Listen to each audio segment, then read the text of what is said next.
There, she did it. Thank you. Thanks for keeping an eye on us. It's my job. Uh-huh. It's a big job. It's a Yeah. big one, yes. Well aware of that. There he is. I was going to stop and get that. Okay.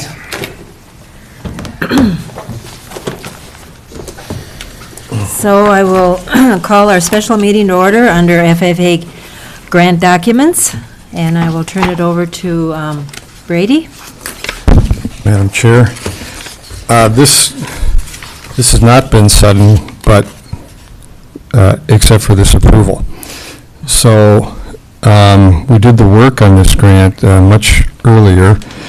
It came before the board on April 23rd. We knew that we had to purchase the wetland credits for some of the tree cutting that happened during the airport extension project, and they indicated that we needed to purchase those in advance, actually, of getting a grant, but that we would get the grant. So at that time, we executed the purchase agreement and got the wetland credits. That was $240,000 to Dennis Laboda, and they said that the grant would probably be available in August. So now, it came up last week. They said, yes, the grant is approved, but we need your documentation by Friday, the 22nd. So that's why I requested the special meeting.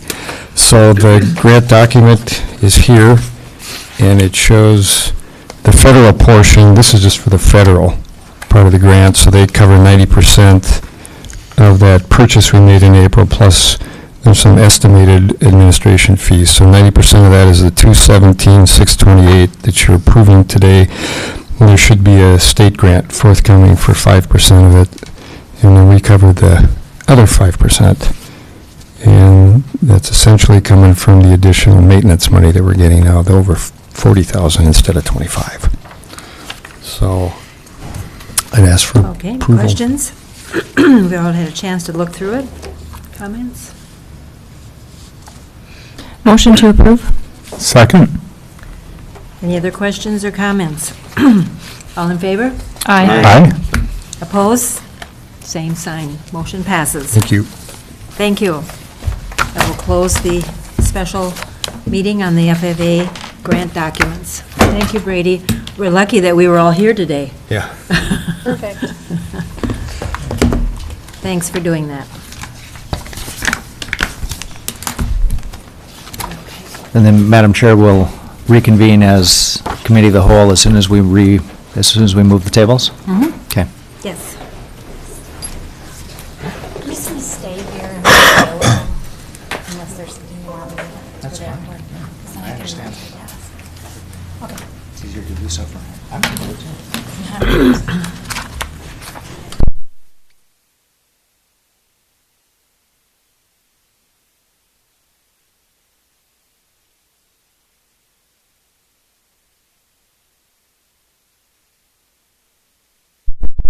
This is what you're talking about right now, but I really love the hair.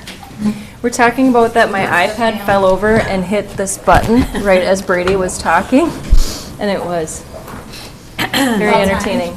Explicit. Entertaining button. That's funny. And then we were trying not to laugh because Brady had important things to say. So this is the packet thank that you. she left with us? So it's yours. Okay, Everyone got one? okay. She didn't want to leave anybody out. Yes.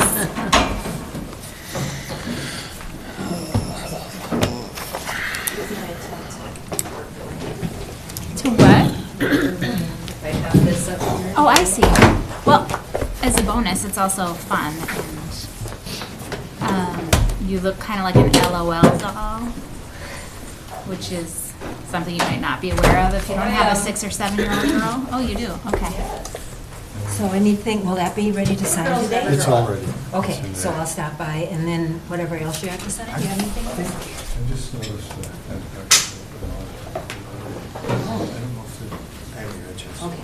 I'm gonna stay over here, connected. You're gonna watch our back? To the network, but I'm here if you need me.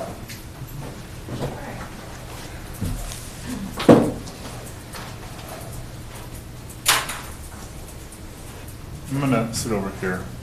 I think that's a good idea, Commissioner Mills. I had a case of dropsies this morning. Dave Mills dropped his tea on this budget. Won't be the last. It was the first.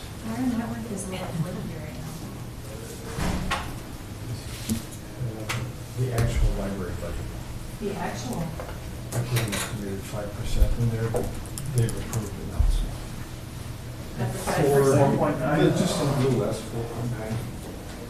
Excellent.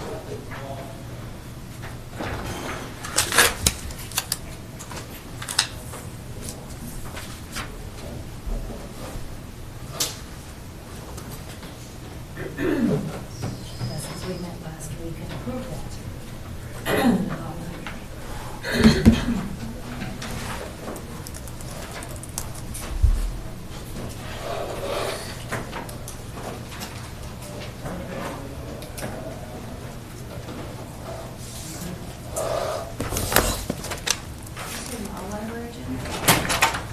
Library, yeah.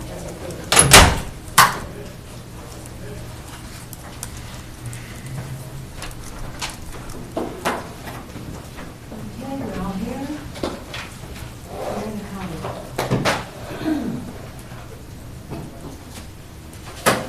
Okay, so we will start our work session.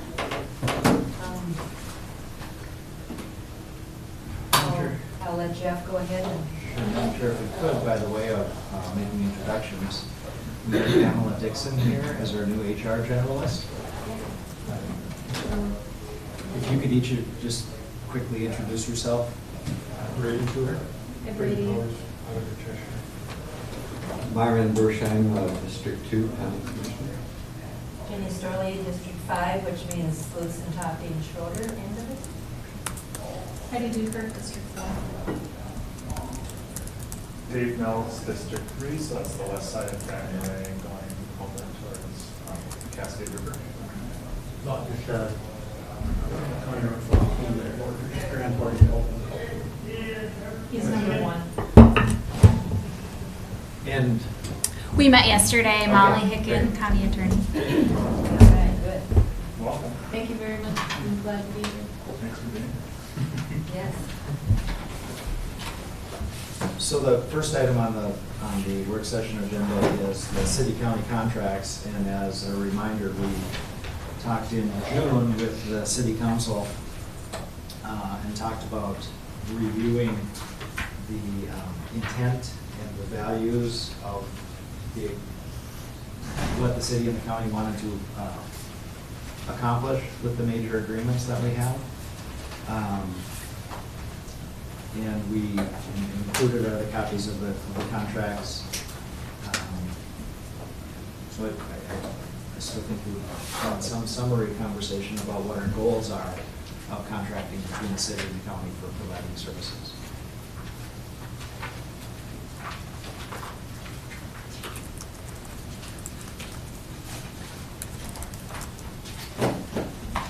Well, Yeah, you start since you came from there. You have both. yeah. Probably maybe an obvious, but still needed to be stated goal is just to have relevancy in the contracts.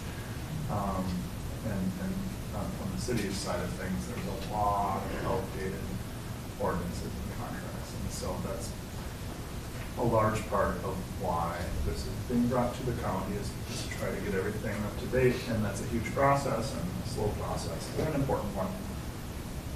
And looking through our contracts with the city, there's certainly updates and information that needs to be changed to just be relevant as far as the level of service is concerned.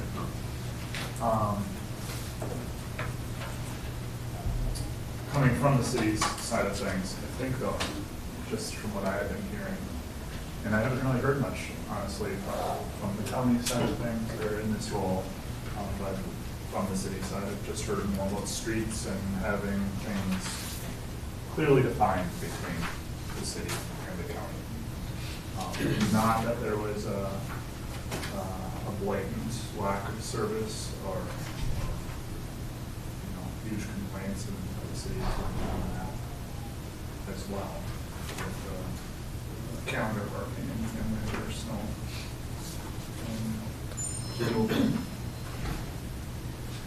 At the end of our last meeting, the question was asked if we could have the basic responsibilities of the departments to county residents, the increased responsibilities to those who live within the city boundaries, and what actually is provided to the city above and beyond what they would provide to the rest of the county. And this is Sheriff Eliason's response to that. Kristen Foster has missed some days of work and is planning on having that conversation at a meeting this week and providing an answer to that. CA sent that out right after our last committee, the whole meeting, Pat got this back right away, and Kristen has not had a chance to respond, so I don't,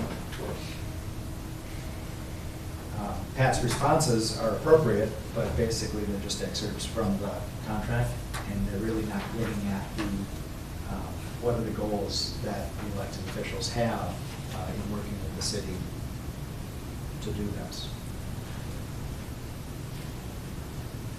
I think the primary issue is relevance. We know that at least 2 of the contracts are 30 years old. And that much has changed in that amount of time.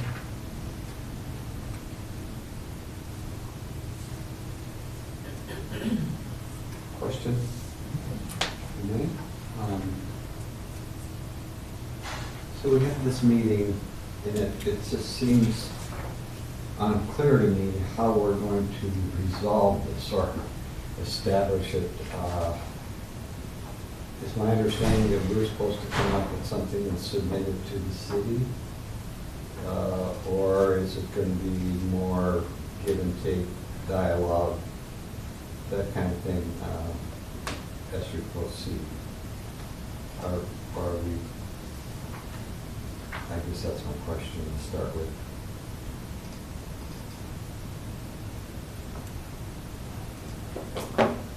In June, when the county board met with the city council, we provided a summary, or the group together came up with a summary that was the minutes from that meeting that started with, why are we here? The agreements are not current, service level cost, agreements include language that is not current or relevant, and there's a lack of public understanding of the agreements. The meeting tasks was to decide on the list of the agreements, and the primary agreements listed were the community center, YMCA, law enforcement, streets and maintenance. The service goals are unmet public needs, resource allocation and capacity, mission and values, recognize what we do well. The financial goals are stability, sustainability, equity. And the next steps were that the board's discussion of service level and expectations of the 3 contracts. And then possibly a joint board to discuss the goals of the cooperative agreements, and then start talking about resources, and then start talking about costs, and then how we balance these things. So we're still at the point of identifying the service goals.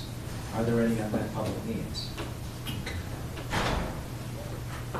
Who has the resources, and how are they most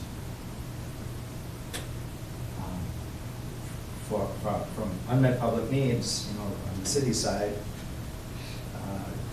they've been having an issue related to ordinance enforcement, and ordinance enforcement is not really clearly identified in the service contract with law enforcement, although it's identified in their city code as law enforcement will have a role.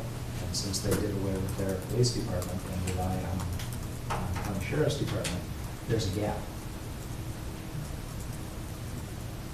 So if there is a capacity in the community for law enforcement of ordinances that's necessary by statute or code, they don't have law enforcement staff. We do. So this is generally why we identify the fact that we have a resource, and rather than of course they have the ability to fire up their own police department again and do it themselves. I understood it a little bit differently, maybe. Okay.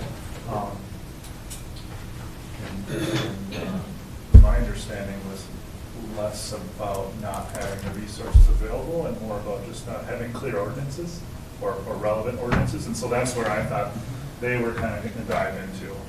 I didn't understand it that there wasn't enough law enforcement to enforce the ordinance. It was just like, what is the ordinance, and does this make sense? I'm not saying there isn't enough, I'm saying they don't have a law enforcement resource, and we do. Yeah, sure. I was just identifying who owns what resources Thank you. in that example. I can't disagree with that.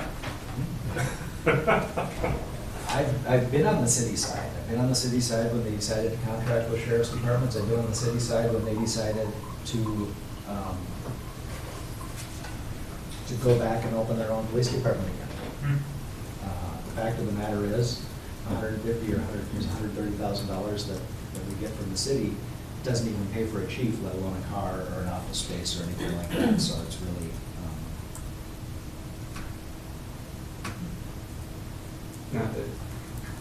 Thank you, that helps. Just dealing with the law enforcement one, it's really hard to get a grip on this because we just have so many loose pieces.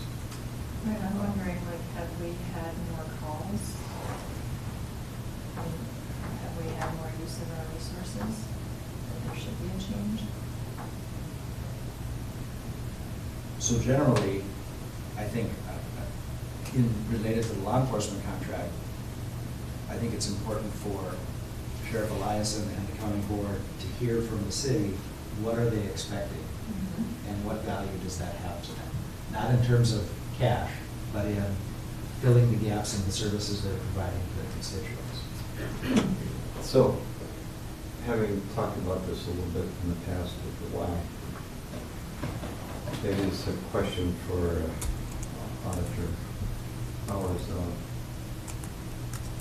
Currently, if you live in the city, are there any, I guess we can't determine, or can we determine how much each one of those properties is contributing to our budget as it relates to law enforcement?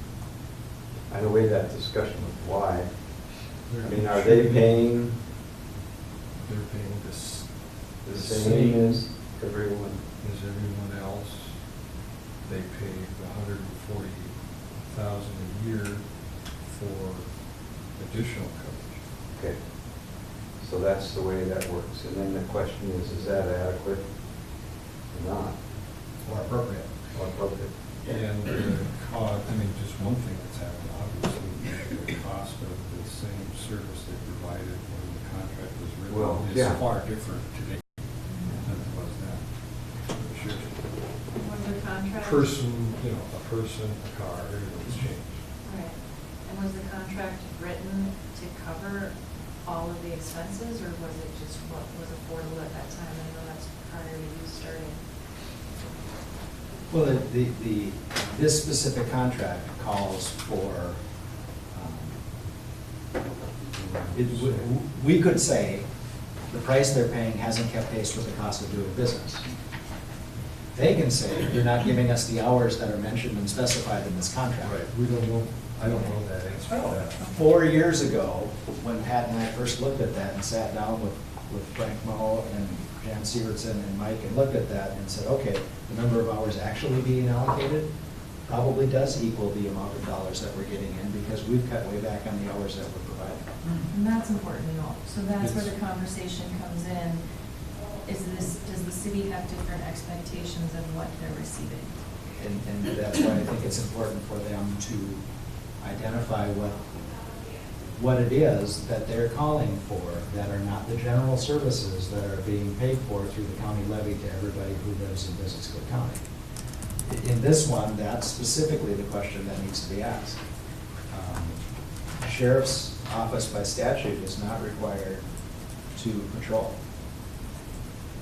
They are not by statute required to respond to prosecute misdemeanors. So in the summer, though, we do provide 2 extra law enforcement on duty for the city, is that right? There's only one. One in Portage, one Well, we don't provide anything for, I don't know how to argue that. We have additional staff in the summer. Yes, right. Nobody is specifically assigned to the city. Okay. Mm, I thought they were. We approved that the last couple summers. right, I mean, I think that the sheriff's office, or the sheriff describes his staff as having as a city deputy, and there is a quote, city deputy, and I I have know. documentation from the sheriff that says he doesn't have anybody specifically assigned to that there are routes, but it's not specifically assigned to a person. Okay, so maybe it's just a term of art, or, you know, Yeah. I don't mean to challenge you, Jeff. No, I'm just, But I think when we accepted Julie's resignation, that was the term used, was the city deputy. that was the case, and I'm not sure that that's still the case. And again, that's getting into a detail that we really can't discuss without the sheriff here, Right. where our goal is really just to identify those resources. So can we ask the city to let us know what it is, what their expectations are of law enforcement? Is that the right way to word it? I think at some point that would be, when you put a joint committee together, which is a couple steps down the road, what we agreed to do back in June was to have a conversation about the general feelings about these three contracts and what the county's values were on these, not a financial value, but a service value to the community. And to have that conversation before we meet next, and we decided that we were going to meet next, just prior to the next joint board meeting. So that's coming up in September. So the question is for them, what expectation does the city have of what they need out of the county sheriff's office? And are they currently receiving an adequate level of service? And then you match the service that they want, the level of service that they want to the cost of that service, and plug that into the contract. And then I think next time around, we add some term or some clause that has a, Every 5 years or? escalate clause? Index. or Cost of living. index, Yeah, something like that. Or An index, Index. some mechanism by which can automatically go up to match approximately the increased cost of wages. But From a functional standpoint on the purchase of services in law enforcement, Wright County has an excellent example. And Wright County is a bunch of cities. No, I dozen mean, different is cities. it a county-city relationship? Yes. What's the city that you're working with? All of them, all the cities in Wright County. And they just have an established per hour rate to purchase services for, and they provide things, and they specify this is what it will be. And it will be patrol, and it will be prosecution, and it will be all the things that they would do. And then the cities say, we're asking for 8 hours a day, 365 days a year.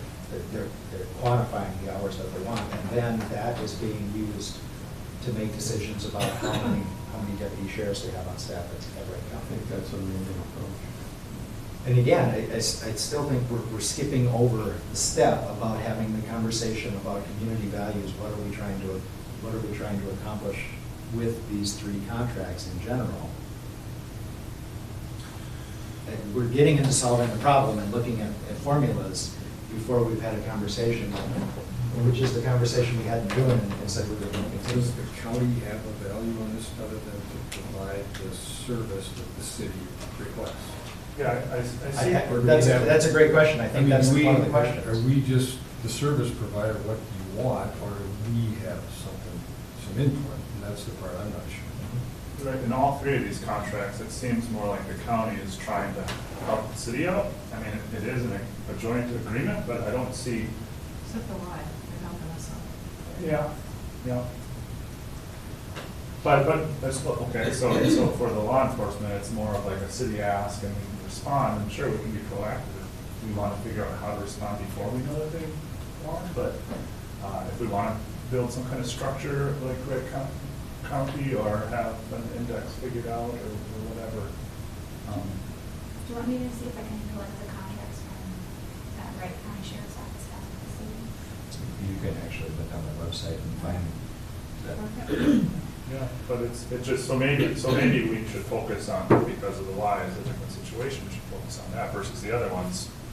Or I guess I don't have enough perspective on that road.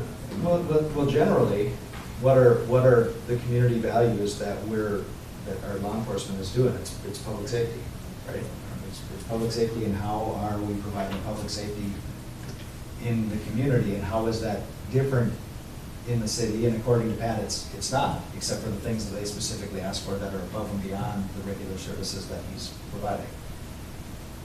If it's related to roads, our goal is public transportation, which means we want to have roads passable, maintained at a certain level, that when we have winter maintenance, that we want to meet those conditions, and we want to have a response time of X.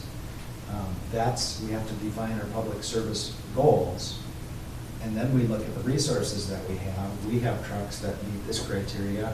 They have trucks of this criteria. Some of those roads can better be done by smaller trucks than by bigger trucks.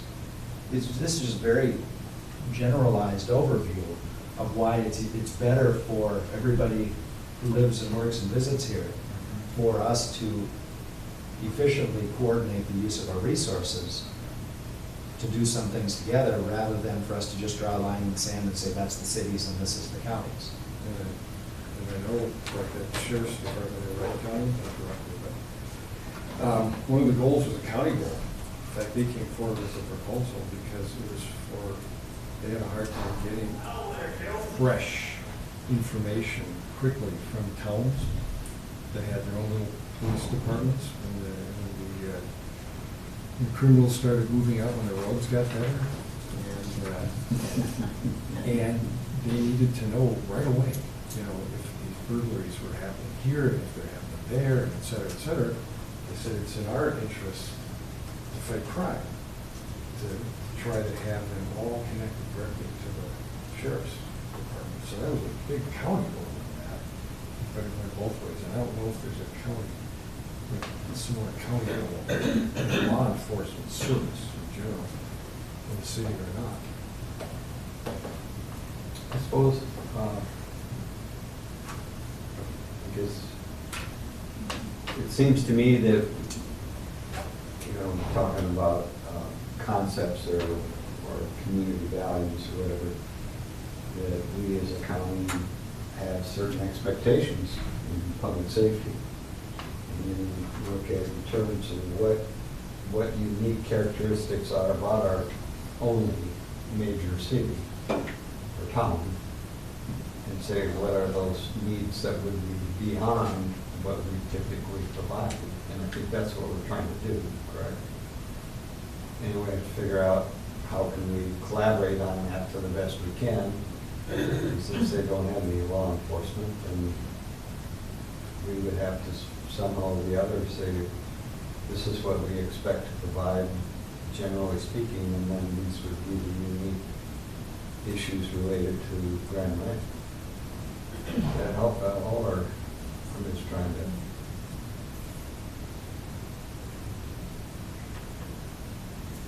figure out how we proceed. I think that's re-summarizing, but if you take a look at the tax burden for everybody not in Grand Marais and Crook County versus everybody in Grand Marais and Crook County, you have to be sensitive to the fact that the things that are specifically and only beneficial to the people in the city make sense for them to pay specifically and only for. Mm-hmm. But generally, public safety is something, is a value that the county has, that the sheriff has, that we provide equally to everybody.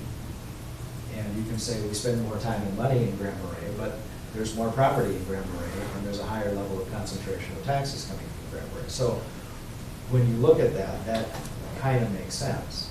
So it's specific to this question, it's related to what are the hours. I mean, here in 2017, Wright County charged $69.50 an hour for contracted hours, and that included a slate of services, and officers in cars and the support of their administrative departments and systems. So that's one way to do it, but again, that's solving the problem without identifying the context of how the organizations want to work together. I don't know how we have a conversation of what level of service the city of Grand Marais should have without the city of Grand Marais in the conversation. Am I? Well, maybe that's as much conversation as we can have about this one before we have more data. Then, but generally, when we contract with the city, why are we doing that? We haven't had a conversation or come up with a statement or come up with a reason why we would want to do that. We identified that as something we wanted to talk about. Don't they want to have updating?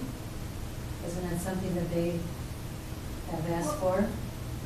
Yeah, but I mean, those are their needs Right. and wants. I think that from the county's perspective, what I've heard people talking about is that we need to make sure that the additional services we're providing to those within the city boundaries match what the city is paying. And that's important because, as Jeff identified, it's the people within the city getting the additional services who should be paying it, not the county-wide levy. And to some extent, it is just pushing around public funds that we're all going to pay, except when you're talking about the city levy, less the county levy. And I also, can I just add one thing? I think that when you talk about our mission to provide, you say it at the beginning of every meeting, so you haven't memorized. What is it again? To provide effective, cost-effective, quality services. Through that, we partner with the other levels of government within Cook County, and we interact with other levels of government. It seems to be within the scope of what we do to provide this level of service. It would be cost ineffective for the city of Grand Marais to have to engage a police officer or 2 police officers. So to follow up on that, I guess maybe it's up to us to say what kind of service we would provide to the city if they were contributing nothing. And then, I mean, beyond what we provide for everyone, even though there's a more dense population, and some unique characteristics about it, like events and all that kind of stuff. But I think that would be helpful, at least in a general sense, because anything that they would, or we think is best for them to have from a public safety perspective, above that delivery model, like per person or something, or per property, then would be part of the city taxes. And then that would be their revenues, our revenue stream to provide that extra service. So somehow I'd like to just see, even though that's the end goal, I think we're having difficulty, what's the next step? I don't think we can charge for events because then we would have to charge the townships for events. No, I'm sorry, yeah, I'll clarify that. I'm just but saying it's that true that there most is of the greater events public are- safety needs for any event. And, I agree. and there's a lot of the events, because just of having the business, the only business district really that's significant, they have needs, and so somehow or the other, I'd just like to think budget-wise or mathematically, we should be able to figure out some kind of formula. But that's hard to do because I'm on organized territory and there are events in my territory that require additional law enforcement. How does anyone to charge for that? Would you But I think agree, though, that- that most of the events happen within the boundaries of the city They of Grand do. Marais, and it's something we should address in And our we code? can address that, I want it to be fair countywide, and so Yeah, I agree. I in mean, general, we provide that elsewhere in the community. So the Yeah, and I think that conversation- if excuse me, but that would be part of the general service to everyone, and so then where it would fit into that, but there's gonna be, I would assume that our law enforcement people could tell us, there's far more people downtown Grand Ray than most other places in the county at any given time, especially in the summer or in the winter. You just have your, it's a proportional thing. And one thing, one way you could address that inequity, Heidi, is to say up to a certain threshold, like we've contributed 80 staff hours to Grand Marais events, and that's what you get for no cost. And beyond that threshold, if you want patrol during events, you're gonna pay this hourly rate. And then you can attribute that same kind of rule to the townships and say up to 80 hours you get this, or you can, you can play around with that formula, but that would be one way that you could address it. I don't think we should stop the conversation, just. Well, I don't want to that- stop it, I yeah. just want y'all to be aware that we're going to build a group. Well, so I'd take a step back and answer Jeff's question of why we would ever get into any of these agreements. I think we could just say something's for mutual beneficial, if it's mutually beneficial, or if the county benefits, we don't necessarily have to look out for the city's interests in this case, but that's why I could see the city, or rather the county. Well, every city taxpayer is paying county taxes as well. Right. And in almost, except with two exceptions, they're paying duplicate taxes. So on the law enforcement contract, they're paying the county component that goes to support the sheriff's levy, and they're paying the component on the $140,000. Mhm. Now, related to the YMCA and the library, the only two places where they're carved out and they're not double dipping and double paying, is that correct, Rita? So, in one point, that the mechanism of the cost allocation is that appropriate, is that correct? How is that, this is a conversation we can have another time, maybe just in June, because I don't understand the finances of how that works. How is it that some are double dipping service costs and others aren't? Like, is the library contract comes out of a different fund than? No, it's simply in the tax system. Their county rate, if you live in the city, the county rate of taxes is a little bit less per city because of library and YMCA. They don't pay the county Yeah. share, they pay their own share. So is it a choice that we It's have in when the we set up agreements. this It was a relationship? choice Okay. that was set up in the agreements, yeah. So that is something we should definitely address in the agreement, the cost allocation. I think, I'm reading the budget, for that Grand Portage deputy cost, looks like Grand Portage paid in $101,000 that's for a 40-hour-a-week deputy. So that's 2,000 hours a year for $111,000. This contract is for 5,824 hours of daily patrol service. That comes out to $24 an hour that we're paying for, or the city's paying for their deputy. You There's know, a little difference though, because. there is no difference. There's no difference. Because don't you have a Cook deputy County- on property? Cook County has to, just like Grand Marais, they have the obligation to patrol Grand Portage because it is public law 280. No, but patrolling is not called out in the It's sheriff's not, responsibility. I think I just. But to misspoke. provide public safety, Yes. you're right, they have the same And that's the responsibility. same responsibility they have with Cook County. Yep. But doesn't your contract specifically have a deputy assigned to your area? Or is that? That's for the $101,000 Yeah, a year. yeah. That's on top of the, Which we could do with the city. yeah. And, yeah, and the Grand Portage deputy contract is way newer. Yes. Yeah. Updated, Yeah, so it's, Yeah, It's I mean, I probably like that better contract, that was placed. where I was gonna go with it, was that's, the newer contract is a lot cleaner. yeah, and then It's a in lot the- better understood. And then in the summer, I believe, the Park Service pays for another deputy. Yes. So, Bob, when you calculated that, if we You know, applied that formula to the city, what would it be other than 140? Just to get an idea. Well, it was one Time time for change. 2,000 hours, and this is 140. $5,200 Yeah, for the if city. you read the So it's just a ratio. section 7 of this agreement, it kind of spells out how many hours that, for Grand Rapids.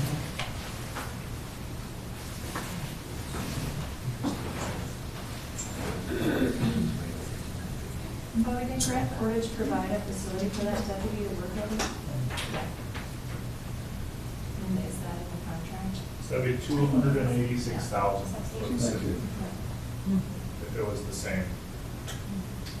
Yeah, I think equitable issues are important. Yes. That should be one of our goals, is to have not only collaboration, but to make it equitable. That's Among, especially, Sure. you know, our, So is that the answer Where to your we're question, providing Jeff, that to make it service. equitable? So a value is equity. A value is uniformity of services to all the taxpayers, to all the residents of Cook County. Let's not say taxpayers, let's say residents or visitors of Cook County. And if there's any deviation, then you compensate And for that. if there's something above the current level of service, either the board has to say, yes, we're gonna support that current level of services with the additional resources, or a specific group is gonna have to say, we're advocating for and willing to pay for a level of service above the baseline. Well, it seems that we have the three categories: street maintenance, law enforcement, and community center. Could they provide to us what their needs are, or what they could be, or what they haven't been? So we have some grounding to kind of start with where they're at? I mean, we can say community values, and we can say all the benefits there, that's the umbrella. But then these three specific areas tell us where you are from a contract that was many years ago to where you are now. What do you really see your needs are? And can we work together on what it is? Or maybe evaluate where we can go in the future? There has to be a starting point. I think that's what Jeff is getting to. What's our starting point?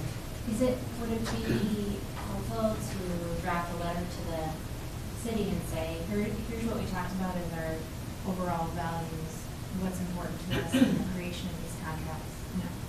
Identify those in our first couple paragraphs, and then say, in general, here are our questions for you in these three areas, and can we be prepared to address these at our meeting in September? I think a summary of this conversation is exactly what we should send to the city in advance of this meeting. Great. Oh, that's easy. Felt incredibly painful. Glad you find it easy. good dialogue. I like to just go to the end and solve the problem, and just not gonna allow that. I'm just not gonna let you go back. I'm not gonna let you go to the bottom of the balance sheet and fill in the numbers that make it work. Yeah. That's not the process that I appreciate that. that anybody said they wanted. Okay, anything else on that? All righty, let's move on then to budget discussion. I think about the road and bridge. Oh, sorry. Road and bridge. I thought we were agreeing to all three of them. Yeah, we're agreeing to all three. Well, I'd like to know what the city pays road and bridge for Yeah. football. Right. We're gonna actually, We can do that's that at our gonna, next that's meeting. gonna be at the highway advisory and the public safety and transportation, we're gonna be talking about those things. Okay. I can't remember which one she was gonna, they were preparing notes for that. So don't we have a meeting next Wednesday? Yeah. I think she was gonna bring that to you there. And for today, I'm perfectly happy with the general conversation about the values of resources and the commitment to get this squared away as a summary provided to the city. That simply means that I think the next steps that we identified in June and documented in those notes were that we put a task force together to dive into the details and come up with some recommendations. And there's no way that we can do all of that process without involving both legal representatives from the city and the county. But before that, it's more important that the commission, the elected officials, have conversation about how do we share resources and how do we allocate costs, rather than taking on, how do you pay for some resource, how do you provide resources, what do we do as just generally the level of service that we're providing. So I think generally we've got enough on that to, a summary of this meeting will be what was forwarded to the city and confirm the date and time for the next meeting, which I believe was going to be before the next joint boards meeting, which they're hosting. Madam Chair, could I just ask one more question so that I understand where we're going? Part of the issue, though, is the city, our agreements on the Y in the library, and we've certainly just done the library, we do have a different kind of tax provisions and how to pay.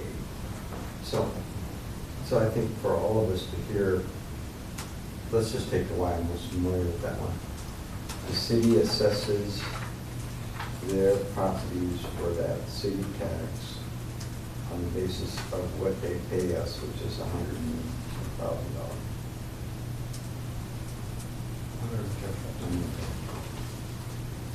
And so, can we assess other property owners in the county for our cost? And the same thing is true of the library then. So would our method of going forward still be the same?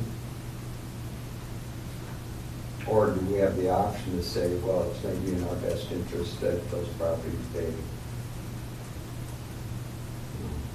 whatever the other taxpayers pay? I guess I'm getting into the weeds a little bit there, but let's just take the wire library. Getting to equity are there contributions equitable to the service that we're providing? Hard to know on some of those, but it's what we agreed on. Yeah, okay. As opposed to, you can say that. Hard to define exactly what the city residents get from the Y and what everybody else gets from the Y. I'm not sure how to define. That's a lot harder to define in law enforcement or the roads. But Well, I think it's with something the we Y, have to you could agree on. determine it by membership. That's another issue too. Because I've tried to figure that out, but you can't do it because the area codes, our postal codes are beyond the city. Okay, I'm sorry, but I just. There's an underlying question about equity. Is the YMCA a benefit to everybody who lives in Cook County? Does it improve the quality of life in the community for everybody who lives here? Because everybody who lives here pays taxes equally based on the valuation of their property into that. If the argument is people who live closer use the Y more, well, the people who use the Y actually pay memberships for the Y. But that's a different kind of expense. Well, That's a program expense, not a. it is, but it still talks to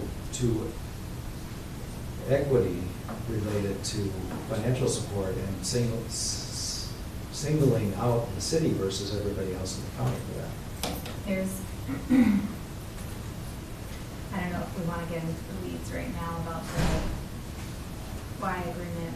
And the answer to your question, one thing to talk about is that the city may benefit more from the Y because of the municipal campground, and the users who pay into the municipal campground get to use this. Well, is that right? I don't think that's the case anymore. They pay. Okay, they pay too. Yep. Yes, Wow. good. Thing to talk I mean, about. there are lots of things to think about that when we talk about community assets.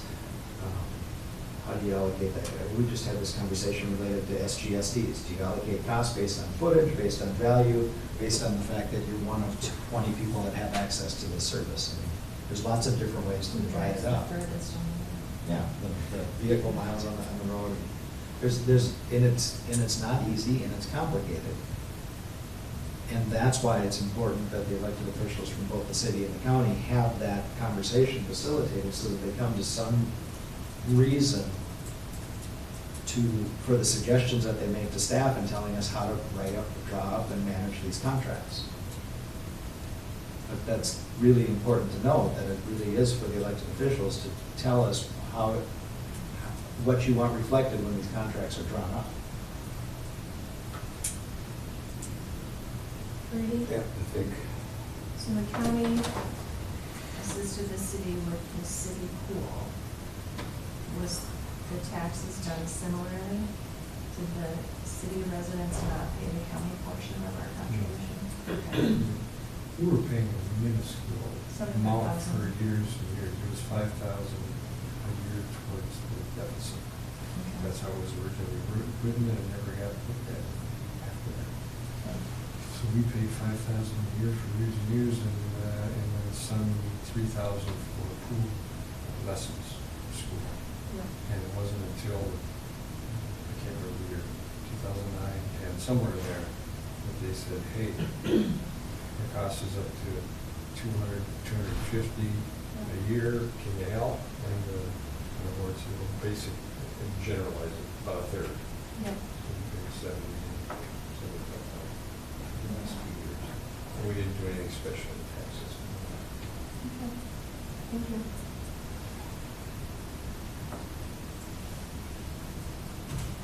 Okay. Anything else on city-county contracts?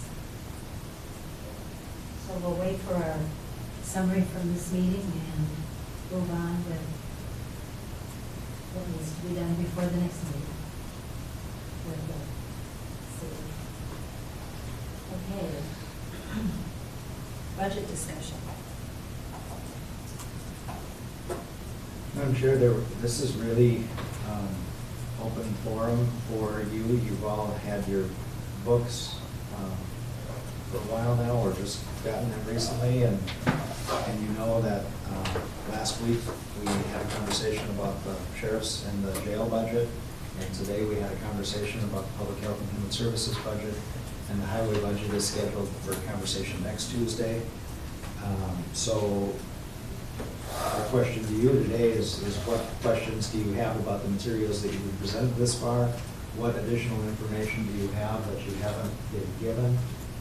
Are there any directions related to the process from this point forward? And then a follow-up question is to think about the consideration of whether or not and when and where we're going to hold town hall meetings this year. So I'd like to hear from everybody, but especially for Myron and I to hear from you, so we can, take concerns or be aware of something that we need to look at when we have our budget meeting next week. I did a summary of the general fund. Excuse 5 minutes, I'm going to give copies of those.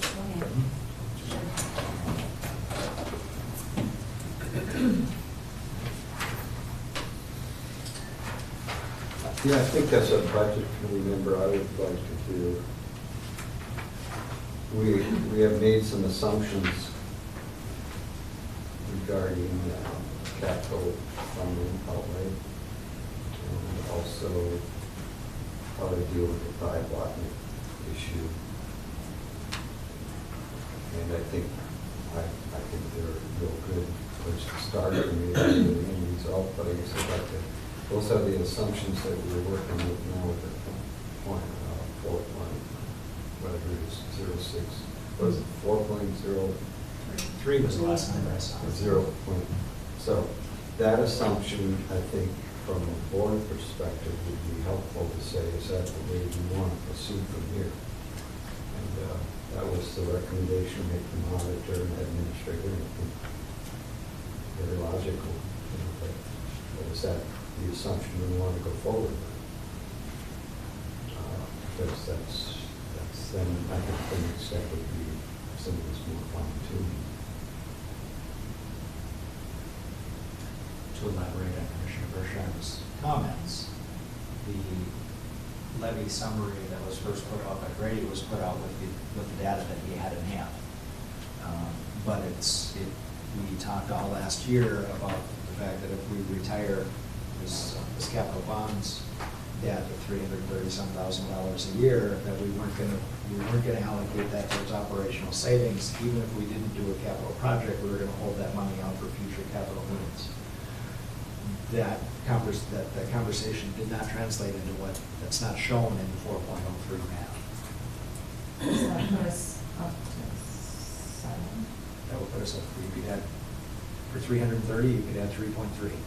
It's roughly that. So that conversation all happened before we knew of the potential reduction in federal payments of $750,000. So the comment that we had about capital planning in the building committee was that there are projects and there are needs that are not included in the 2020 operational plan. And the 2020 budget does not make any progress in planning for future capital needs. And, those are just statements to be evaluated with the other goals of delivering a budget.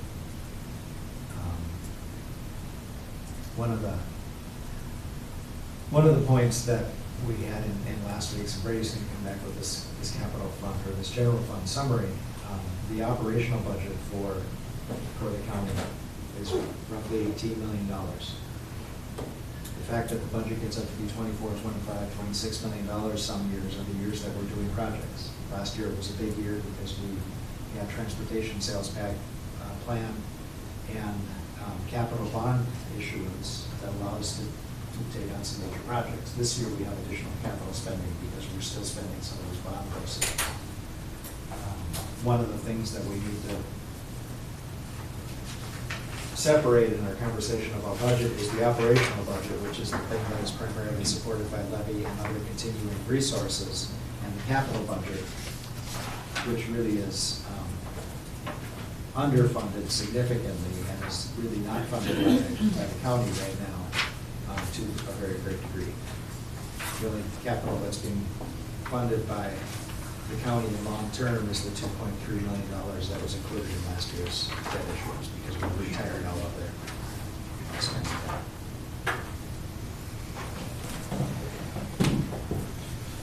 So, maybe it's you, but Jeff, I guess. So if we don't budget for bonding, Budget for capital? yeah, I mean, well, bonding capital, I would assume we're talking about, or not. So last year when we were talking about the $335,000 retiring, that we were saying either we're going to take on a project and bond for it, or we're going to hold that much out towards future capital.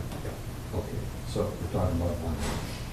And so, if we don't do anything for next year, does that preclude us taking any action on something that might be very immediate, or do we have to, it's how to go about this process if we need to really make an investment in something? Would we just delay everything a year for our bonding needs, or? That's what we're asking you. Well, As a board to and I just want to consider. make sure that everyone understands that if we don't allocate this, then we're delaying everything a year. The conversation about the needs at the YMCA and the conversation about some other projects, whether they're at the community center or related to finishes, fixture, and furniture in the county buildings, are not represented in the operational budget presented to this point, which is what Brady's summary of this is. So we have needs that we know about that are near-term and immediate that are not reflected in the operating budget because they're capital in nature. Okay, thank you. And we will get a list of those. So we know like furniture, I mean, I don't know what the needs are or where. Did you sit in your chair today? That's a That's not a bonding. bonding one. That's not a bonding. But where is County Road 45 sitting on? Yeah, County Road 45 is included in the things that we have not planned for. Right, and that's gonna be a huge cost. So I'm really not, I mean, the 4.03 just sounds too good to be true, Yeah. especially considering before the tie black make reduction, the more, six, yeah, the more sustainable, not sustainable, but longer planning, longer outlook was the 6. And so now with that reduction, it's less than 6, I'm just like, I can't, And that's because we pulled the bonding money. Right, which, but that's, again, not planned. I know, So- that's why it looks so good. Right. And the reason why we have this flexibility with this huge hit is because we turned the ship around. Well, it's from the previous large, yes. Yeah, right. Adjustments. Right, and I don't want to have. To do that again? No. Great. I That's- also don't want to say 6% again, but Right. we have to find that happy medium. Right. Well, I think we're talking about a preliminary budget right now. Mhm. And it's for September, and, you know, I guess, without dealing with the politics of it at all, but looking at the finances of it, it might be good for us to consider to have more flexibility and have more time to determine what the impact of the 5 lot is. Because if we're making an assumption on the 5 lot and we really don't know what that is yet, and maybe we won't know by December, but at least by then we'll know. Right, we don't know, but now we don't know for sure. And so I think it's a contingency thing that's good, but I don't know if it's the time now to just make that decision, because then we don't go back. Right. That's, I guess.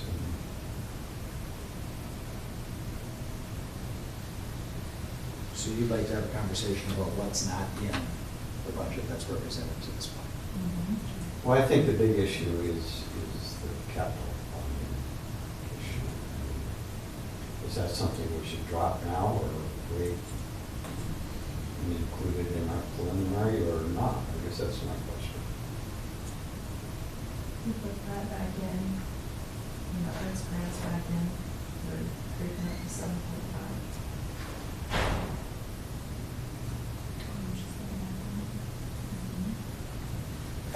Two things in What did you write with that? 1% is about $100,000, and then just look at our levy.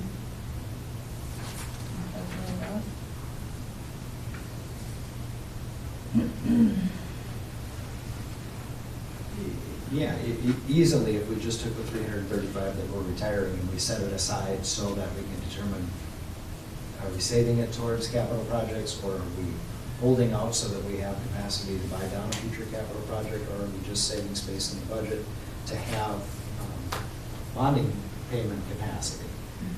Otherwise, you could do what, in a sense, Aiken County had to do this year, is they said, we're authorizing a 3.5% levy increase, but we're raising the levy 9.5% because we have to take on this new debt payment on the new building we authorized. The purpose of setting aside the $335,000 this year and next year and the year after that is if we end up having a $6 million project at some point in the future, you have a few million, some $100,000 or millions of dollars to buy that down so you don't take as much debt. Or if you go back and look at the historical operational budgets, you don't have to go too far back to see when, in a combination of maintenance and capital and debt service, the county had a $1.2 million annual obligation towards debt service payments on retired improvements. Those retired improvements are now 25 years old and are needing to be re-improved. And we know that. And they might not need to be done this year, next year, or the year after, but we know we have capital needs, and we know our financial management plan identifies what we would have to allocate to potentially address those. And then the board has to set a levy level that supports that. is relief for the taxpayers the most important thing this year? Is being as efficient as we can with the use of levy most important this year? Or is having a really good solid 5 to 10 year plan so that we can avoid highs and lows and take into account all the things we know are coming? We don't have to specify them yet, but we know we're going to have capital needs. So the assumptions in the financial management plan show setting aside 1.5% towards future capital. And at some point, you either do that, or you just do what we did from 2015 to 2017 and say, we're just going to roll those things until we have a big package, and then we're going to bond for them again. And then we'll just pay the bill then. And that's a completely acceptable method. In the long run, it's probably not the most economical, but it's also not uncommon. Even if we raise the levy to 5%, and we have this Tag-Watnick issue, for us to be able to say to the taxpayers, we're able to absorb that to some extent and not throw everything out that we've been working towards for years. And we're hoping we get a different answer. Remember, Right. the number now assumes the worst case scenario, Right. that our Tag-Watnick payment is reduced by $751,000. And that's where I'm leaning towards just going to 5%, because if they come back and it's not the whole 700-some thousand, it's maybe 500,000 or whatever the levy we set out, we could put that money into this line item. Which line? Future. Equipment bonds. Okay. Yeah. Equipment bond or future You can't capital. see through me a paper on there? Well, and we were 5.99, so coming to 5. I know, I mean, that's huge for us to say that we have this potential. Well, and just a little bit of history. The year that I started, when we just went through the process that we just went through and everybody submitted their preliminary budget requests, Brady handed me the first levy summary that said we need a 28.8% increase because our operational budget was out of balance. Right. And Brady, the year before, it was 28%. And Yeah. was it the year before that it was similar, or had it just gradually increased? Yeah, it was always, in recent years, where from high teens to high twenties. So at that point, the first budget conversation I was a part of, we realized that we either had to reduce 1.5 million from our operational budget or put that into our levy, because there were no other resources for us. We identified, we went line by line the first year I was here through all the budget details, went line by line by line and questioned everything down to the tens of dollars. And we could do that anytime you wanted to, if that's what you wanted to, but we cut all of that stuff out. There's nothing, our department heads are making only actual requests and not saving out room for something they didn't anticipate. A lot of them are also putting into their budget requests, planning for capital needs. And I would suggest that long-term it'd be more efficient for us to have all that in one consolidated future capital needs, rather than for the community center to do it and highway to do it. I mean, to some extent, we have to do it in some of the major funds, but to consolidate that is more efficient than to have Pat setting aside $60,000 for camera systems every year, and Brian setting aside this, and Diane setting Which aside. is another positive in this. I mean, we have that list where people are doing that planning Yep. on here, which is also part of the I mean, we are sitting pretty considering the bad news we are hoping isn't as bad as they're saying. So all of this work that we've been doing for years, I mean, we saw it in the public health budget. That was how we artificially dropped the levy, was we pulled it out of pots we shouldn't have been pulling it out of. Or we set expenditure budgets lower, unrealistically low, and then overspend them. Right, I mean, I remember the year sitting there where then it came in, this is what it costs to do business, and it's an estimation of looking at past, and so our departments would estimate expenses a little higher to have a little wiggle room, and revenues a little lower to have wiggle room, and we had a commissioner that said, everybody cut by 5%. So all they did was change that wiggle room. So there's less room to give in there. And that's all gone. Right, and that's why when we look at the budget now, this is it. There isn't any where to wiggle, and so I don't want to go back to those days. I mean, Well, I think the taxpayers appreciate and understand that we are looking toward the future and planning our budget and trying to be efficient rather than reactionary to everything. We've come a long ways from that. yeah, I mean, I would love to go to the taxpayer and say, yes, we have this bad news, but hey, we're still going to do 4.03, but I think the reasonable thing to do, the better thing for the future is put it to 5. I still would like us to focus on this being a preliminary levy, Right. rather than speak in terms of the final levy because of the uncertainty of the 5 lot return. That's what I was talking To look at that. So we have several weeks to have that conversation, but that's the direction that we need from the board, because otherwise we're following the process that we shared with you again in March and April, which is the same process we've had for the years that I've been here and many years before that. It's just asking department heads to fill in what they need. Brady's office calculates all of the staff impacts based on the information that we have. I think we can continue that conversation, but Brady got this one. I think this is a really good summary, and I think it'd be helpful if we review this piece, because it provides a lot of context. Remember that this is a summary, and for each one of these summary lines, there's a full page detail of the breakdown of the revenues and expenditures. So maybe Brady, can you go over some of the highlights that would be important? We highlighted them already. Yeah, so a little different than previous years. It's just 2 years, but it's got revenue, expense, levy for 19, revenue, expense, levy for 20, and then it just compares the levy change. And briefly, in the auditor's office, it shows a 1%. Well, that's fortunate. That's you're recognizing more of that federal revenue that comes in because of support of human services. Otherwise, we'd be up with the other departments. General financial administration, so we're recognizing our interest income level is higher, so we increase that this year. So you see -16, well, that means more revenue. Minus is revenue on this worksheet.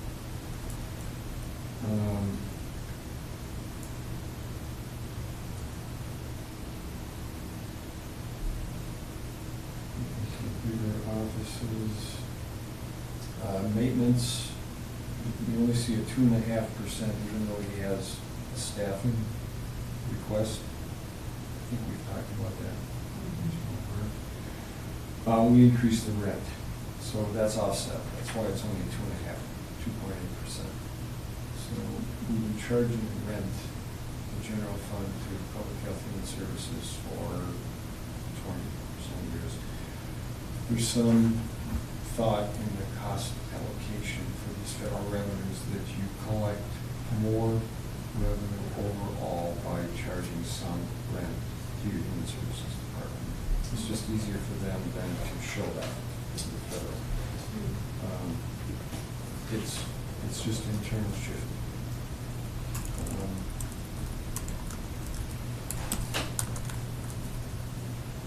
Driven Veterans Service.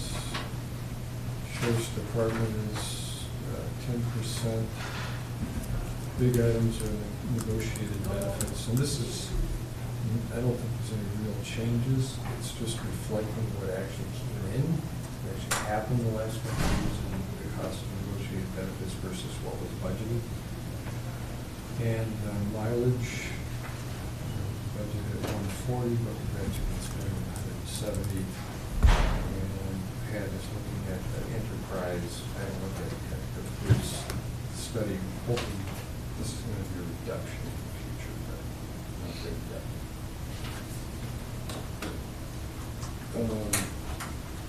EMS, which that's removing the communications part of that job in person. You know, the actual, this was an estimate based on this year. I'm sure the person will actually get that interest and stuff.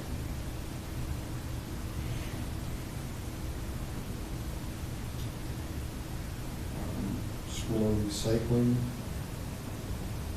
He's had a need for additional staffing. He's doing two things. He's been short on staffing at the recycling center, and they've been making use of part-time, so go full-time, use less part-time plus for this need for operation. EMS conference, Pat, I mean, he budgeted this and he didn't want to count on this grant for the EMS conference. So we see that up. It's small numbers, but it causes the big increase. But now that he's got someone in that position, maybe they'll talking to him, see if they'll look at that grant. I did put the 15,000 in there for the arts. So 15.2, so that's in there. That's specified. YMCA, this is recognizing the staffing costs. We haven't changed anything, but we were actually spending additional money on staffing than it was in last year's budget.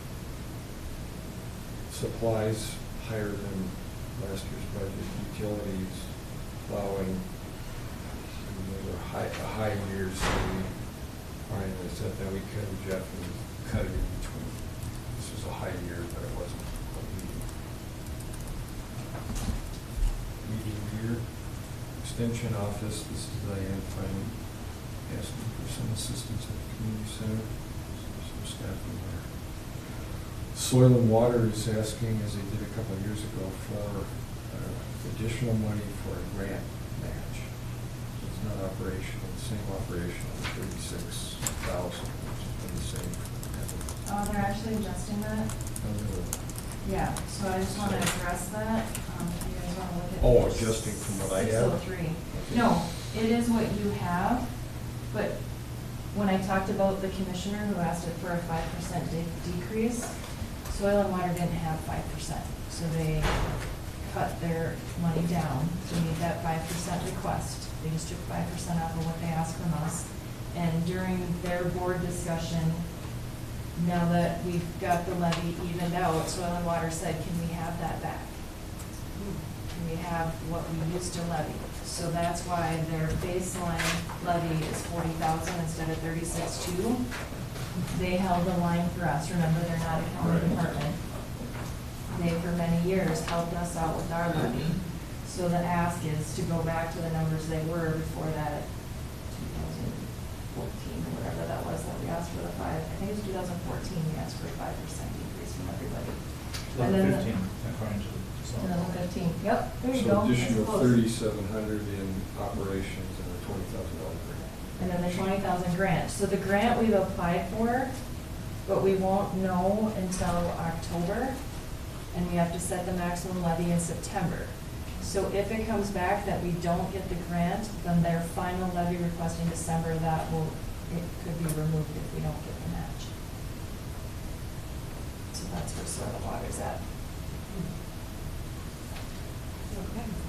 And the other major one, of course, is the second page, is that state federal revenue, in the miscellaneous department, and that's where we put the 751,000 here, we see a initial projection where we added back the money that's sitting in our fund balance, 484,000 from last year's 6902 held, plus we got additional county program aid.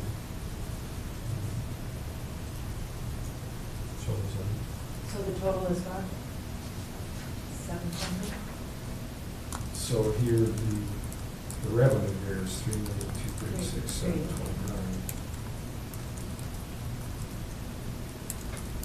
which is still a little bit less than last year, but most of it's made up by that other one-time pill that turned out to be 2 times you think? There's a, the 3% reduction in levy on that line is $101,000. And if you, again, if you want to see the breakout of what's coming from county program aid versus PILT versus et cetera, you can look at 822 of them. Right. Was that 50-some thousand, maybe? Is that the program aid? Yeah, mistake. Increase of 50-some thousand, 55?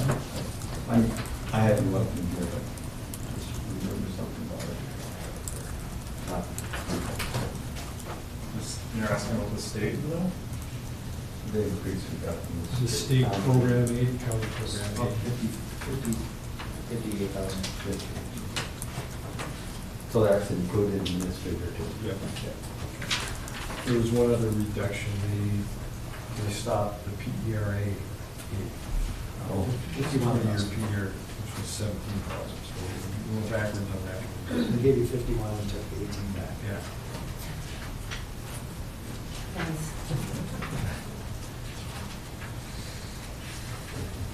Okay, so we have a budget meeting next week, so I'm looking this over. If you have any comments or questions, email Jeff or us. That, I'll give you that some. list of the non-mandated The non-mandated? Allison talked about that this morning, and they're just putting that together. Yeah, they'll be ready before their next meeting. That was what she was talking about. She just got those in.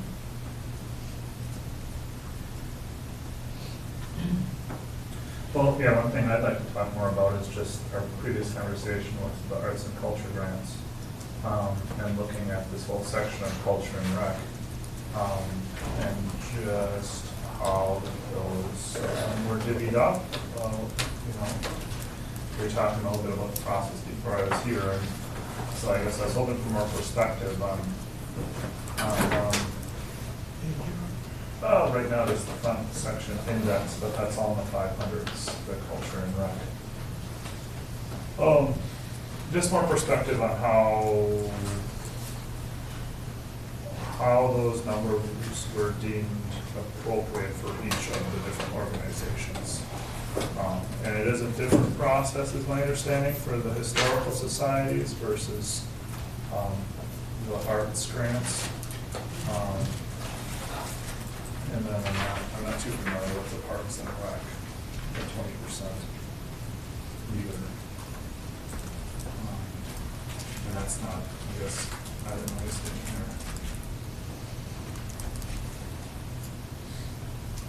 So after last week's meeting and the press release that went out about arts and culture grants, I was contacted by 3 people immediately asking for the application. The applications will be due in by the 15th of September, so the last meeting in September, those applications, the process we have is to be reviewed by the board. And Oh, it's not a sub. they were set for that. So that was approved for that. The rest of the board at this point has not been transferred, so. Is that a similar process for the historical societies, and why are the 2 societies broken out? The Schroeder and the historical, is that? Past practice? Well, right, that's what I'm curious And about the they're history separate, there. they're separate entities too. They're separate, Right, and but there's the- coordinating now. Yeah. Okay, so the reason I ask is because in the historical arts and culture grants, those are the Music Association, the Playhouse, and the Art Colony are also separate entities, and yet they're all grouped into this. And so that's why I'm curious about how that distinction between historical, I mean, I can separate historical and arts, but how those budgets were determined and separated out, and just divvied, I guess, more or less.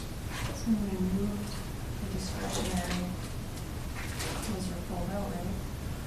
So, the historical societies in general are authorized by a different statutory authority than arts and culture grants are in state statute.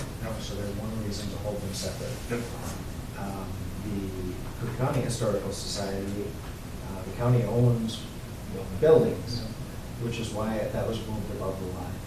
The Schroeder Historical Society was moved above the line at the same time because it had the same authority as the Cook County Historical Society for the county to financially support it.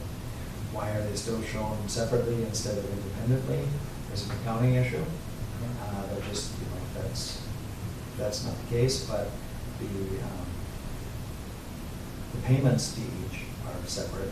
So even if they were shown on this line as being historical society under 501, when you turn to 501, we'd see two different breakouts. So it's just a matter of where you put the level of detail. Okay. Now, and there are other historical, isn't there? Chippewa would We fall have under a- Right. And we have a Tofty historical. And so where did those fall? Or they haven't don't? asked for them. They don't get We've it. never Self-supporting. asked. And so it just seems incongruous with the rest of the process. It's who asks. I think it's just in their history. Just the history of it.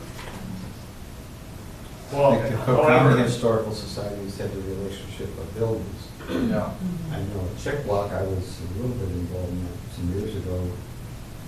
And that was started off with the self-funding kind of approach. They didn't run through our highway department. Highway department? They did. It's a line item on the budget that went through because citizens were very confused at some point and thought the county gave Chippewa $200,000 one year and it was a pass-through. It showed up under the expenses. So that was the only assistance they received from the county. And their board has talked a few times about doing the application process, but they have been able to pull their funding to make it happen. They also raised their fees. Yeah, and so just to be congruous with the rest of the process with arts in particular, I would think we would have a very similar process for all the historical societies. They do, they can apply. We could. Oh, okay. Sure.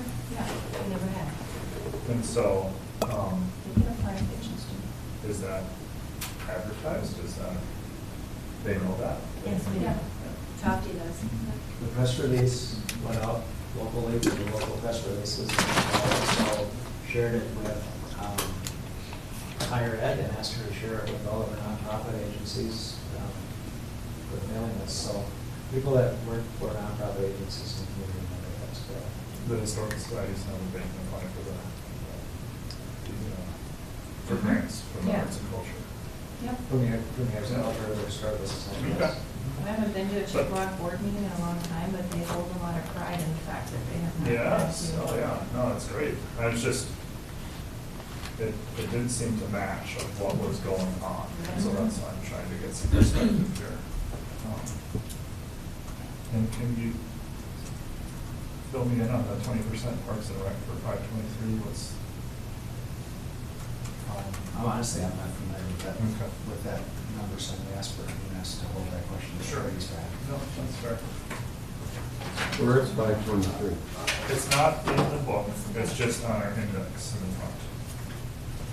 Oh, So that's why I was asking. so, If it was in there, then I might be able to find out more, but. yeah, no, Yeah. okay. Yeah. Yeah. And But if and it's not Brady's- here, then it's not. Here. Yeah. It's not here, I neither think here. that nor there. I think that has come out. I think that used to be Gunflint House. We would give the city 5,000. Because it's not on Brady's summary. Right. There is not a 523, so I just think this index was copied and that was not written out. Well, that would confuse me. Yeah, that. We're not that- trying that- to. That may actually be true, that may just be another placeholder that just Sure. exists. Yeah. Okay. And 20% would be a 20% cost share on some parks and culture thing that we had agreement with. It's an old agreement with the city that went away. Because they forgot to turn it out.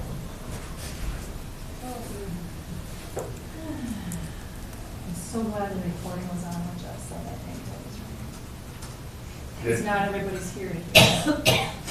Yeah. We go on YouTube and pull that out. Can and put it on edit replay. it and put it on repeat. Yeah, Repeat, repeat. yeah. Take it out of context. And put a head on Jeff that, Vowels. yeah. So are we waiting for an answer from Brady or do I think that that's. We'll wait for that answer, but Yeah, I'm satisfied. I might be wrong, so we shouldn't. That's also not Wow. recording that Molly can play over and Yeah, we're gonna over do that. again. But Heidi said I may be wrong. No. Okay, so anything else on the budget while we wait for that answer? We can move into town hall discussions.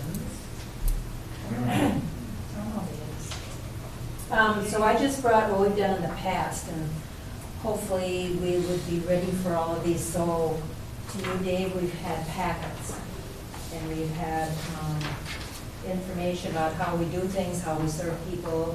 Then we've had a thicker one on the public information session. So Jeff, do you anticipate that we'll be doing the same thing as we go out? We can prepare the same materials again, yeah. Okay, just updating, 2020. And, yeah. 22. So we have preliminary dates set August 26th to September 20th. Well, 26 can't start with me because I'll be up. Somebody can. It's on our calendar. Starting at As a 26. range. Starting at 26. So we're not saying you have to do. No, I'm just something. saying, Yeah. I'm just saying that somebody else could start. If they so wish next week, it's going to be, Honestly, last year, I think we were all scheduled for 10 days following Labor Day. yeah, I was thinking that too. Talking about town hall meeting, when we schedule them. Whoa. And I was thinking that it was after Labor Day. Just gave you updated Okay, Department 822. okay. It's gonna keep me right out of there now. I only need to vote. It doesn't. Okay. So we have a question for you, Brady. Department 523. 523. The 20% parks, Yeah, that's so, an old department. so we're still, so the question is, It's on the index, but it's not in the book. yeah, so we used to budget, we used to levy actually more recently. Money goes in there from the state in lieu of tax. There's $30,000 that gets allocated towards that. And then if we have tax forfeit, we're distributing that back to ourselves. Some of that goes in there. And so right now, it's just, it's a cash fund right now. Because what we were spending out of there recently was the summer camps, in the school here and the school on the west end. It used to be Incredible Exchange, anything recreation related, and then the $75,000 city payment if we paid for the golf course up there, anything recreational came out of there, and there was always a levy attached. So we spent the money that was going in there, plus we was a levy. Oh, the whole one, playground, et cetera, that came out of there for some years, so. So we're leaving it in there in we had case we have a levy. project? Well, the money is in our fund balance, it's there by law, so it's just building up right now since we haven't allocated it. But we're not adding to it. We're adding to it.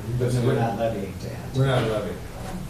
So it's, you're gonna get this updated cash balance sheet. This is in our audit too, you see all these funds in our audit. So at the end of last year, I'm lying, but my glasses in. We were at 17,000 balance, 17,191, and we just added 30,000.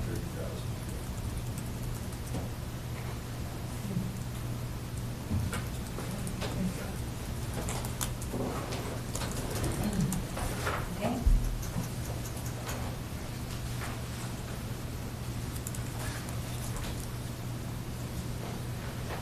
So we will start the town hall meetings after Labor Day. And I think wasn't about scheduling about in 10 days or so with each other. And we decide who's going to go on the team to all the meetings. And we have that EMC meeting. So the 12th and 13th is, Right. And unless we do it on Monday or that. And then Thursday and Friday of the following week, I will be at AMC. Maybe you want to go first?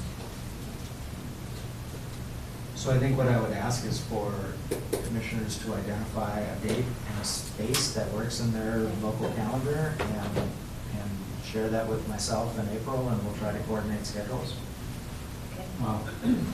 Commissioner Reynolds, we've in the past combined ours because it's grand, right? Do you want to do that again or do them separately? I think that's great.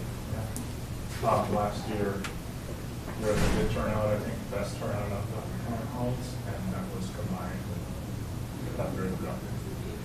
So my only concern would be is if But the people there that weren't from, oh, there was a few.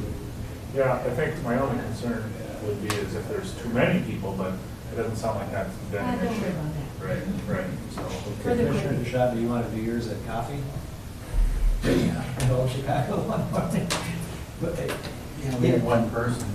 it could be, and this is why I'm asking for direction from the commissioners on this, maybe this is the year where maybe you don't hold it in Holborn, maybe you hold it in Portage, or maybe you do it in the morning instead of in the evening. Wherever you feel you can get Most bang for your the buck. most bang for your buck. Well, I think they all have the opportunity to come, but Yeah. they just don't show up. And it's not that we didn't have a good conversation there last year. It was a very relaxed conversation Yeah. at the Lutheran Church in Holborn because we didn't arrange for a key. So another reason why I'm asking that you coordinate with me and with April is that we'll make sure that we have the spaces reserved. And my gut reaction based on turnout in my district was to say, just forget it.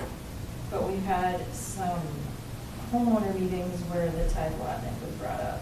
So kind of my reaction, I think people are a bit nervous about how that will impact. Because I think one of my homeowner meetings, it was kind of told to them by an employee that there was no way for us to sort of that or deal with it. So I think maybe I need to have a town hall meeting so that they don't go into panic.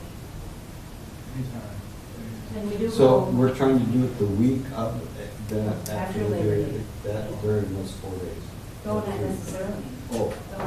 just any, Well- when is the window? Yeah, when is the window for you to be looking at? And Dave, we do go to each other's, so when we can. And then we take a team, Jeff, Brady, Pat, it's been a variety of people, kind of like who's available. I don't think Molly's ever come. To what? A town hall? Yeah, our town hall Town meetings. hall. Town hall meetings. September 4th. I'm willing to come, Okay, but I might be in sweatpants. I know, that's fine. If you would hold yoga at mine beforehand, that would be I can do like a fabulous. meditation session to start Yes. that. I'll just scare them right out of the I'll talk to you later. Okay. So just look at your schedules, look at the places where you would hold them. I know Commissioner Sterling, you move yours around. Yeah, usually we try to have it at Birch Grove and kind of as a center point, so probably will be there. But how much time do you need to do a handout? Those handouts will be developing anyway. Yeah, Because the 4-page one, the one on top that you have is the one that we've been developing that will go out with with tax statements. yeah. Um, But this one is the public information. And that's the public information, so I would take some feedback on what it is that you want for materials. That's what I would prepare again, is just an overview of the budget as it exists. We're considering this piece that Human Services handed out this morning, either having that be 2 of the pages in the 4-page mailer, or making it a 6-page mailer this year. And Oh, the mailer, okay, yeah. There would be, this or a portion of it would go in there, so we'll be reviewing drafts of that. Okay. So I'm gonna try to be proactive. So all the years we've done this, when we get the preliminary copy, it is a color blindness nightmare. So can we not use shades of blue or shades of green? I know it's our logo color, and we'd love to go with it. But I know every year when the first draft of this comes out, it's, more color is better. You're And it biased. costs more. but Like pink and purple? Yeah, like pink and purple would be fabulous. But for those in my district that have color blindness, when it's all shades of blue, it's very hard to read. Some feedback that I've received about the mailer is it would be very beneficial for us as a county and just for the community as a whole to maybe draw some attention to the different tax districts. And, you know, it's not our place to speak on their behalf, but I think it's our place to identify those differences. And so hospital, school, city, county. Because the county is often blamed for the hospital and school taxes. We usually do that during the presentation. But for those who don't go. Yeah, in the mailer, I wouldn't want to get to the level of detail on that, but I think we could provide an overview that Yes. your tax statement includes Yes. levy from additional taxing, these additional taxing authorities. I mean, a summary sentence or two or paragraph. And even if the county has nothing to do, it's, you know. It's just that they need to have their final levy to it by the state, because I just had someone tell me that we need to be more proactive on telling them what other people's levies are, and I was like, we don't have that Right. information. So Right. just, even if there's somewhere in the mailer that says also included on your tax statement are these. But the only thing we have to do with it is Just identify. having it on the statement. Just Yeah, identify. so, but it's all, and I think many people's minds, it's all grouped together, you know, the bottom line. And why did you? It's do all this? our fault. Yes. Good things to point out. Okay. Anything else on town hall meetings? We'll get our dates to Jeff. We'll get something put together. Hmm? I'm just Oh. thinking it might be good for us to pick one right away, so Oh, that That'd be great, yes. September 3rd, 5:30, Yep. either here or the community center. 5:30. It's for September. every game. That's a Tuesday. Yes. Mine's September 4th. Thanks.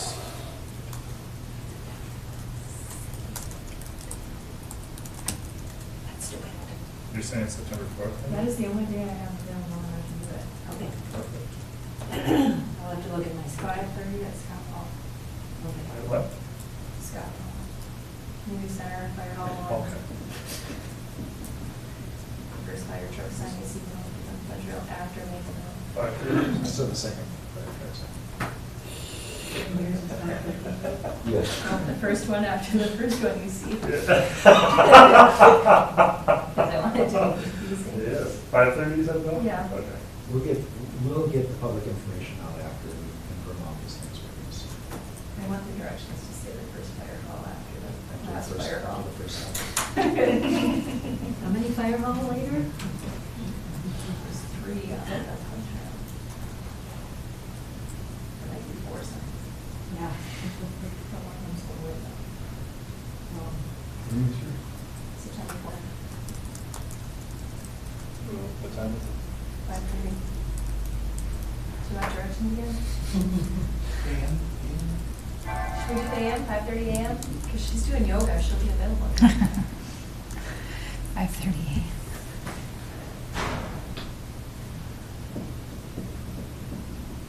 I'll have to check with Coach Grove too. Sorry, 17:30.